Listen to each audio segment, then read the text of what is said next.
कली पुरुष के जन्म के रहस्य को जानने के लिए हमें सृष्टि के रचना स्रोत के समय में जाना होगा, यानी सतयुग में। एक बार ऋषि दुर्वासा इंद्र देवता से मिलने स्वर्ग लोक गए हुए थे, परंतु इंद्रदेव वहाँ नहीं थे। वे किसी राक्षस का वध करके अभी स्वर्ग लोक आए हुए थे। तब दुर्वासा ऋषि ने उनके स्वागत के लिए फूलों की माला दिए। चूँकि इंद्रदेव अभी जीत के धुन में मग्न थे, वे मग्नता में वो फूलों की माला अपने गज यानी हाथी को पहना दिए। और जब पुनः सभा शुरू हुई तो दुर्वासा ऋषि उनसे मिलने आए तो देखा कि उनके फूलों की माला हाथी के पैरों में पड़ी थी। ये देख दुर्वासा ऋषि को क्रोध आ गया और उन्होंने श्राप दे डाला कि जिस ऐश्वर्य में तुमने मेरे उपहार का अपमान किया वो ऐश्वर्य तुमसे छीन जाएगा। उसके बाद धन और मान की हानि होने लगी, देवता कमजोर होने लगे। तब सभी भगवान विष्णु के पास पहुँचे। भगवान विष्णु ने उन्हें समुद्र मंथन के लिए कहा और बोला कि आप लोगों को पुनः पहले जैसा होने के लिए क्षीर सागर के अमृत की आवश्यकता पड़ेगी। क्योंकि देवता अभी कमजोर थे, इसलिए इंद्रदेव ने असुरों के राजा बलि से समुद्र मंथन के लिए मदद मांगी। पहले तो राजा बलि ने देवताओं को मना कर दिया। वे जानते थे कि देवता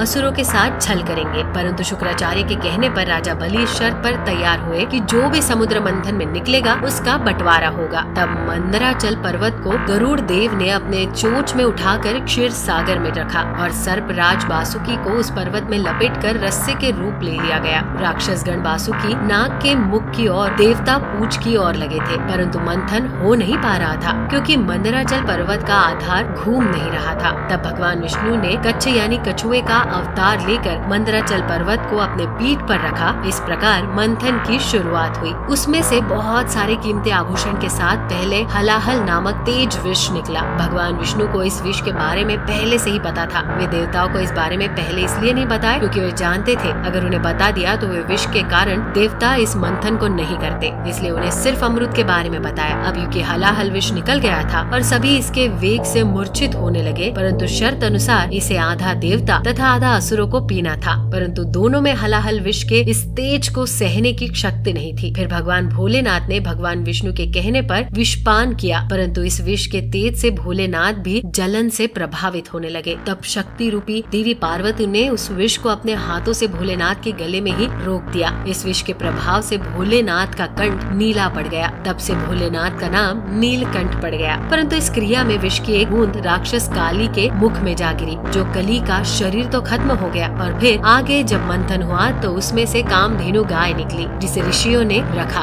अच्छेश व अश्व को राजा बलि ने ग्रहण किया। ऐरावत हाथी को देवताओं के राजा इंद्र ने ग्रहण किया। कौस्तुभ मणि और शंख को भगवान विष्णु जी ने धारण लिया। इसके बाद निकली संजीवनी बूटी जिसे पृथ्वी पर एक सुरक्षित स्थान पर स्थापित किया गया। ये वही संजीवनी बूटी है जिसे रामायण काल में लक्ष्मण को दिया गया था। अब उनको मेघनाथ की बर्छी लगी थी और उसके बाद सभी धन संपदा को लेकर लक्ष्मी जी निकल गई। सभी देवता, ऋषि मुनि एवं राक्षस लक्ष्मी देवी को रखना चाहते थे, परंतु लक्ष्मी जी ने खुद विष्णु जी को ग्रहण कर लिया। चंद्रमा निकले तो भोलेनाथ ने ग्रहण किया। इसके बाद परिजात वृक्ष और कल्प वृक्ष निकला जिसे स्वर्ग में स्थापित किया गया। फिर निकली रंभा जिसे स्वर्ग अप्सरा बनाकर स्वर्ग में रखा गया। इसके बाद निकली वारुणी देवी यानी सुरा देवी यानी गॉडेस ऑफ अल्कोहल, जिन्हें असुरों ने ले लिया। और अंत में भगवान धन्वंतरी अपने हाथों में अमृत कलश लेकर निकले। इसी अमृत की छीना छपत में कुछ बूंदे समुद्र में जा गिरी, जो उज्जैन, नासिक और इलाहाबाद में गिरा था। और कहा जाता है कि हर 12 वर्ष पर फिर से वो अमृत प्रकट होता है। उस वक्त स्नान करने से रोग दोष रहित हो जाते हैं। और इसी अमृत की कुछ बूंदे कली पुरुष को भी मिल गई, जिससे वो फिर से जीवित हो उठा, परंतु वो भौतिक रूप में ना आ सका।